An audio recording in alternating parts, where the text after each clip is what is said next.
Damos la bienvenida a la licenciada Caroline Ávila. Ella es PhD, periodista, experta en comunicación política. Un debate presidencial más, Caroline, imposible de pasarlo sin su filtro. ¿Cómo lo vio? Muchísimas gracias, querido Gustavo. Hemos visto, creo que 4 distintas Luisas, cada una en un distinto formato, y creo que eso es una de las primeras cosas que hay que resaltar de este debate, una suerte de evolución. Algunos incluso podrían decir que viene de menos a más, otros tal vez de más a menos, pero hay una variedad en este registro del desenvolvimiento del performance político de Luisa González. Por el otro lado, me pareció reconocer a ese Daniel Noboa que ha sido constante, ¿no es cierto?, desde la primera vez. No necesariamente hay una evolución en cuanto a madurez, quizás habrá subido unos kilitos, pero sigue siendo este candidato parsimonioso, pausado, diremos, que reconocimos nuevamente ayer. No todos los debates están destinados a los indecisos. Los debates tienen al final del día, como cualquier otro ejercicio comunicacional, tienden a mostrarnos un espacio más de comunicación, un espacio más de conversación, y no deja de ser una provocación. En este caso, una provocación para que la conversación tenga extensión durante estos próximos días, o inclusive para que muera en el siguiente día, como pasó, por ejemplo, en la primera vuelta. Entonces, pero lo que me quedó claro es que al menos en este debate no hubo la intención de presentar propuestas. Sí estaba establecida la confrontación, la contrastación, el desmarcarse del otro, sí, pero el establecimiento de propuestas no fue ni siquiera objetivo, debido a la manera como se fue llevando al desarrollo, al control de los tiempos y a la agenda que estuvo implementada durante las 2 horas que tuvo el debate. De manera que sí va a permitir la conclusión de este análisis después del postdebate, los días que duren, en fin, la reafirmación de los votantes que ya de alguna manera estaban inclinados, y quizás, si es que les va bien a los candidatos, la extensión de una conversación. El mismo hecho de que podamos tener este análisis hoy, fruto de que no existe este momento otra cosa más, salvo las condiciones en las que la vicepresidenta Verónica Abad le va a tocar enfrentar sus dilemas políticos y ciudadanos, pues el resto va a fluir de acuerdo a la agenda pública que se tiene pensado para esta semana. Así es. Entonces, Usted nos dice que vio una posiblemente cuarta versión de Luisa. El presidente vio 3 ayer: Luisa la mala, Luisa la buena, la rana René. ¿Coincide con alguna de las visiones del presidente? bueno, a mí me parece que hubo una participación activa de Luisa González para cumplir el rol que le han asignado, y que me parece que corresponde además en la lógica de una estrategia electoral, que es la de, diremos, increpar, de discutir, de preguntar a quien está en este momento en el poder, ¿no? Es la persona que está buscando el espacio, es el contendor por excelencia, y del otro lado de la cancha está quien está en funciones. Entonces, la lógica manda que en este tipo de debates, ya con tanta polarización, con muy pocos votos indecisos, pues que lo único que pueda quedar claro es cuál es la postura de una candidatura y cuál es la de otra, y cómo increpar, cómo exigirle cuentas a este otro en este caso. Entonces, creo que ese fue el rol de Luisa González. Y digo que encontré una Luisa diferente, porque en ese contexto se la vio más segura. Recordemos, por ejemplo, cómo en la primera vuelta se estaba como olvidando del cuarto nombre de los niños de las Malvinas, y como que se trababa al menos en el inicio. Esta vez no se trabó al inicio, no se trabó al final, y logró sostener la agenda de acusaciones constantemente, una y otra vez, inclusive en tonos y modos hasta muy coloquiales, ¿no? Incluso exagerados en algunos momentos, pero que estaban atendiendo a esa estrategia. Del otro lado, me llamó la atención, y digo porque todavía se ve en la conversación digital, que en el afán de sacar de casillas, que también puede ser el rol de la presidencia, ¿no es cierto?, del contendor en este caso, termina siendo un poco grosero, algunos dijeran a eso machista, misógino, el momento en que le dice, ya tranquilízate, no te ofusques o ya cálmate. Ese tipo de expresiones a una mujer que está indignada no corresponden, mucho menos en el espacio de deliberación. Eso es machismo. Y si eso no lo estamos viendo, pues necesitamos afinar un poquito a qué nos referimos cuando hablamos de violencia política. Y ahí, con enfoque de género me refiero, contra la mujer. Y allí me parece que hubo unas expresiones que estaban fuera de lugar de parte del presidente y que son importantes expresarlas públicamente, porque no podemos como medios de comunicación naturalizar ese tipo de gestos.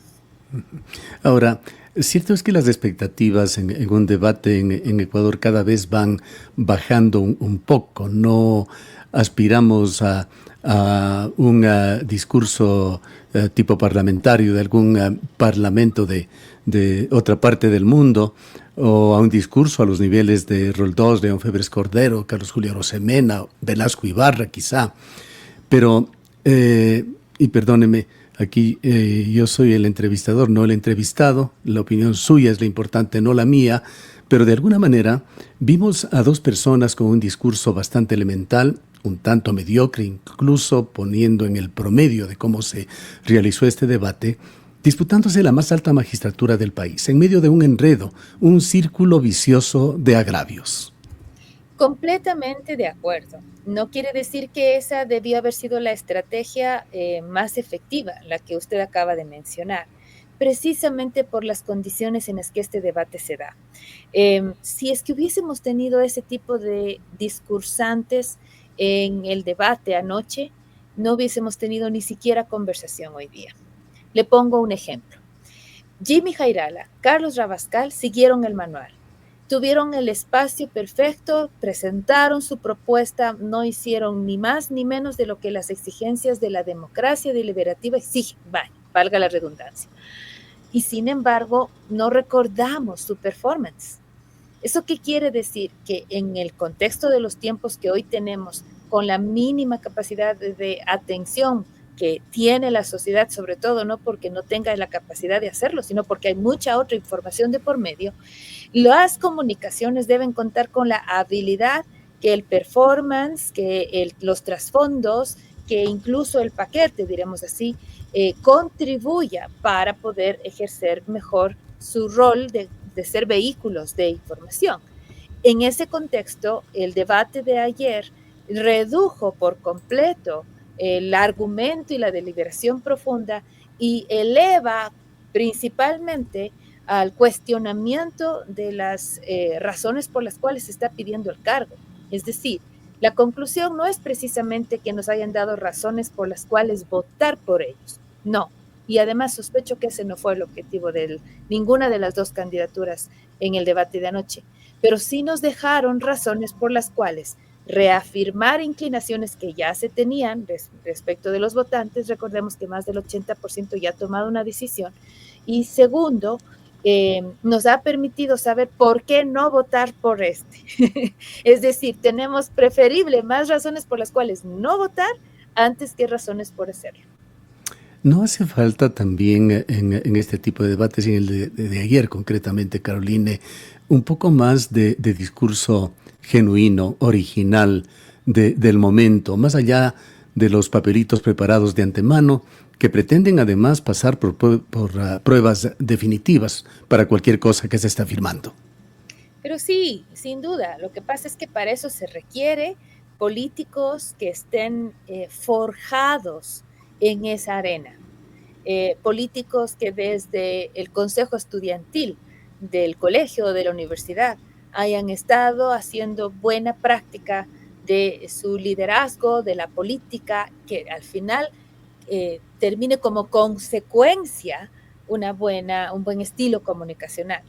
Pero hoy en día no tenemos esos políticos. Hoy en día estamos contando con políticos que principalmente están allí como herramientas que sirven como utilitarios y que requieren capacitación y formación e incluso desde lo político, ¿no? Se nota una especie de corset, de falta de naturalidad en los discursos. Cuando uno podría ver, por ejemplo, en un debate de universidades, nada más, mucha más cancha, mucha más solvencia en esas actitudes que se encuentran. Yo he sido moderadora de debates, por ejemplo, de UDAFE o de la FEWE, y me he encontrado con maravillosas participaciones de esos muchachos en esas edades y a esos niveles, por supuesto, que lo que quizás uno puede encontrar en el debate, que tiene a su vez además formatos mucho más rígidos como para que los chicos puedan, o en este caso, perdón, los candidatos puedan expresarse. Sin embargo, coincidiendo con esas escasas rarezas que a veces uno sí encuentra, si llega a encontrar, ¿no es cierto?, en los debates, también es verdad que los debates siguen siendo instrumentos electorales, lamentablemente, insisto, y instrumentos que responden a una estrategia. Entonces, la estrategia de ayer no fue lograr a partir de una propuesta argumentativa y una deliberación profunda llegar a los indecisos, porque sabían que ese vehículo no iba a ser. La estrategia de ayer fue definitivamente plantear al menos tres cosas, quizás, y el que mejor lo hizo fue el que ganó el debate. En primer lugar, mostrar algo novedoso, mostrar algo diferente que permita tener una conversación sobre su actuación. En segundo lugar, tratar de desarrollar una agenda que dentro del debate termine siendo como una suerte de semillero para desarrollarse en las próximas semanas, días casi, porque no hay mucho tiempo también. Y finalmente, cumplir con un desempeño de tal manera de reafirmar la votación de quienes ya cuentan, ¿no es cierto?, en su alforja, pero también de las personas que se están inclinando por motivos ideológicos, por votos castigos, etcétera, y que simplemente se reafirme esa inclinación. En ese contexto, me parece que la participación de Luisa González fue la más novedosa. Y no estoy diciendo si puede ser positiva o negativa, eso ya depende de los sesgos, de los preconceptos que ya tenemos, ¿no es cierto? Por ejemplo, si quienes nos están viendo y escuchando este momento se están inclinando por Daniel Noboa, porque votaron antes por Andrea González, estoy segura que van a estar muy pendientes de que al menos Daniel Noboa no decepcione. Y no decepcionó, salvo en la última pregunta, pero no lo hizo. Entonces reafirmarán su voto. Mientras que en el caso de quienes están inclinándose por la Revolución Ciudadana, quizás si les quedaban las dudas sobre el liderazgo y la solvencia y la actitud, la autonomía que debía tener su candidata en este momento, se aclara un poco esas dudas y se reafirman. Entonces, ese es básicamente el efecto del debate, cuando logran tener un performance que genera una conversación positiva. Pero hay una diferencia. Cuando las cosas están así tan apegaditas, hay solo pequeños detalles que terminan pasándole factura. Y esa creo que fue la pregunta sobre el SRI, sobre si es que la familia del presidente Noboa debería o no pagar su deuda con el SRI. El presidente Noboa debió responder sí. Porque al hacer ese sí rotundo, así sea que después luego aclare, diciendo que depende de qué es lo que al final termine diciendo el SRI, y usted, Luisa González, pague lo que Contraloría dijo que tiene que pagar, que quedaba perfecto, pero como no lo resuelve así, dice un no. Ese no llega a hacer un ruido enorme en ese resultado final. La gran, diremos, fortuna que tienes, que fue la última pregunta, porque en verdad un desliz de esa forma era durísimo. ¿Y por qué durísimo? Porque Luisa González también se equivocó, pero este error en particular lo que hace es reafirmar todos los ataques que durante las 2 horas Luisa González hizo. El Ordeño, Olón, la tía, Petro Noboa, Noboa Trading, etcétera, etcétera. Todos esos elementos asociados con su familia terminan con ese no dándole la razón a Luisa González. Y es allí en donde le cuesta el debate a Daniel Noboa. ¿Qué piensa usted sobre el formato del debate? ¿Cuánto tuvo que ver esto en el resultado final, en lo que presenciamos? ¿Cuánto los protagonistas y las estrategias? Me pareció interesante el tener que forzar a los comandos de campaña a ser mucho más astutos con las preguntas de respuestas dicotómicas. No es fácil. De hecho, en algún momento, inclusive al inicio, como que entran con miedo, no saben qué rato hay que responder, se confunden, ¿no es cierto? Algunos inclusive no hicieron bien la pregunta, no plantearon la dicotomía, en fin. Se nota que están todavía aprendiendo, por eso mencionaba esto de que he visto líderes estudiantiles universitarios mucho más convincentes.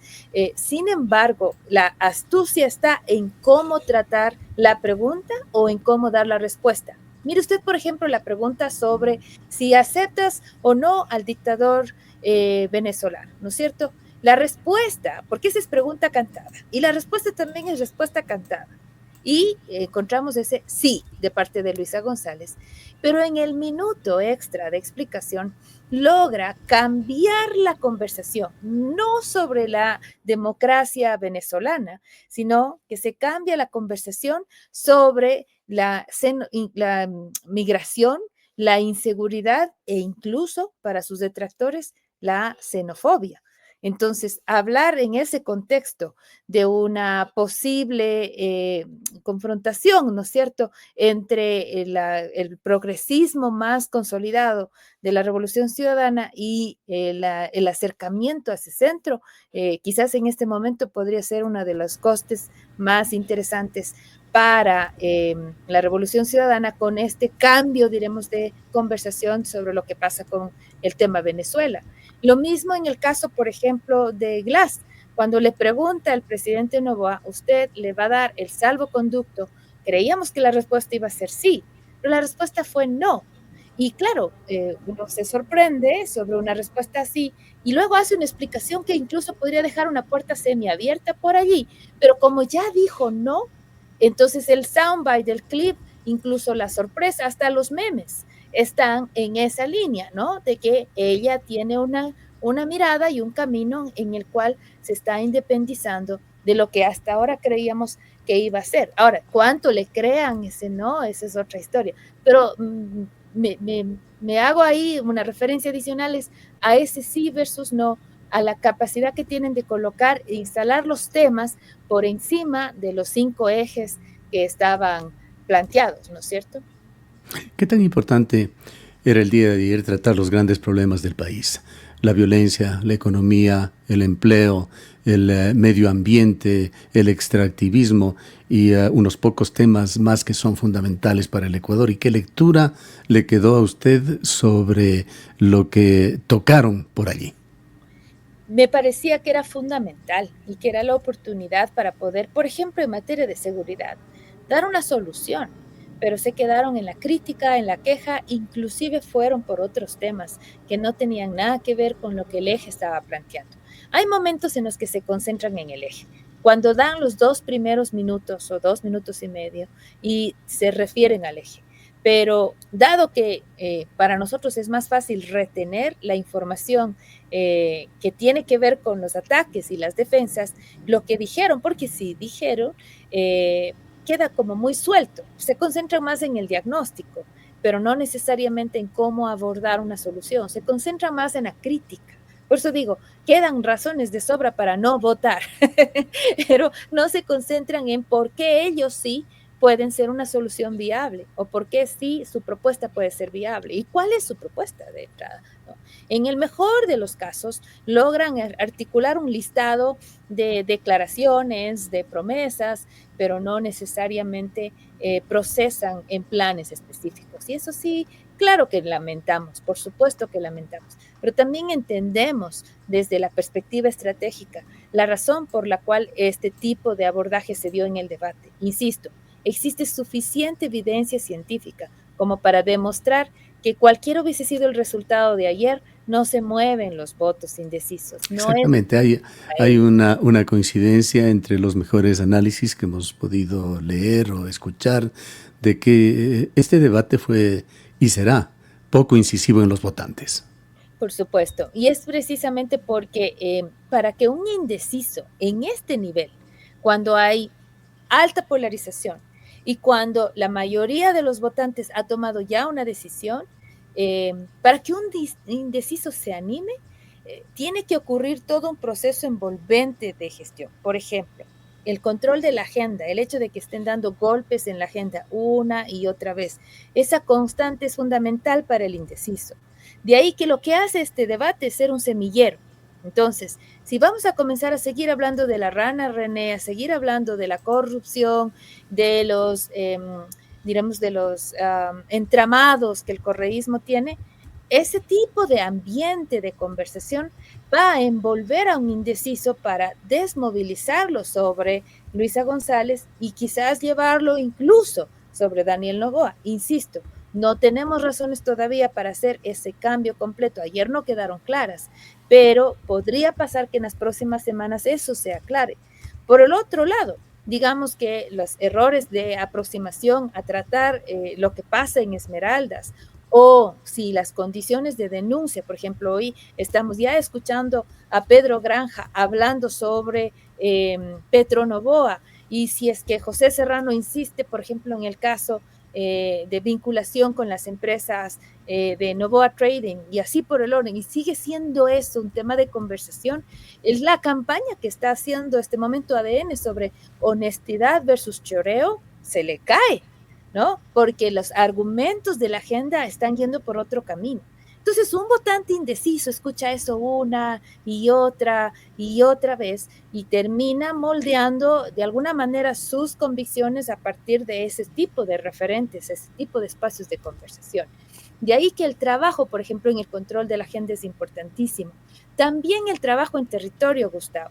La gente en territorio tiene que estar vinculada, armando conversación activa, y creo que eso es algo, por ejemplo, que necesita ADN. Revolución Ciudadana, de alguna manera, al ser una maquinaria electoral más fuerte, tiene más militancia, le es más fácil el boca a boca. Para ADN le hace falta eso, de ahí que el trabajo de Adrián Castro, por ejemplo, en el ASOE va a tener que ser fundamental.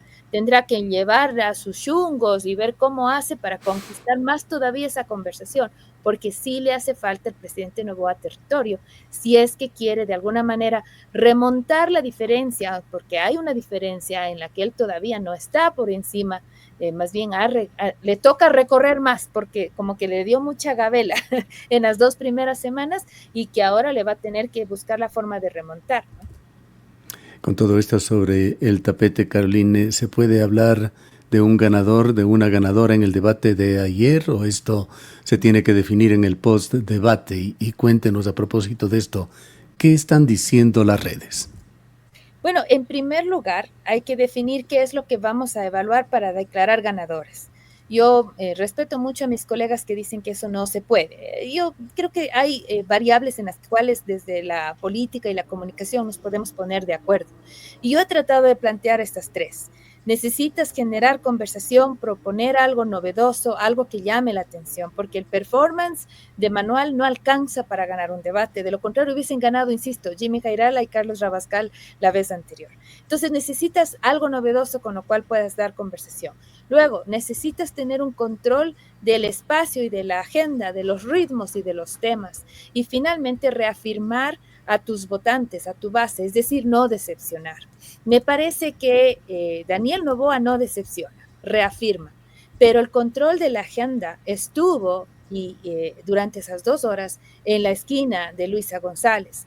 Indistinto de si estás de acuerdo o no estás de acuerdo con su actitud o no, insisto, el control de la agenda estuvo allí. Ella puso los temas, ella puso las acusaciones, mientras que del otro lado se estaban defendiendo. Adecuadamente, sí, es verdad, pero no le alcanza como para superar el performance que tuvo Luisa González. Y finalmente me parece también que esta Luisa González que vimos anoche, que yo encuentro que tuvo liderazgo, que tuvo aplomo, que no se trabó, por ejemplo, digamos, el mensaje final, el de los 60 segundos. Ella lo hace perfecto y de corrido. Y le toca el turno a Daniel Noboa y llega a equivocarse porque se confunde un poco en la dicotomía que estaba planteando, agarra pausa y luego retoma, y por supuesto que termina bien, pero a veces cuando las cosas están empatadas en esos pequeños errores, pierden las opciones. Eso y la pregunta sobre el SRI hacen que Daniel Noboa no vea exitosa esta participación, mientras que por comparación a Luisa González le fue mejor. Bien, muchísimas gracias por habernos atendido, Caroline. A sus órdenes, querido Gustavo, un placer como siempre. Caroline Ávila es licenciada en Comunicación, PhD, experta en Comunicación Política.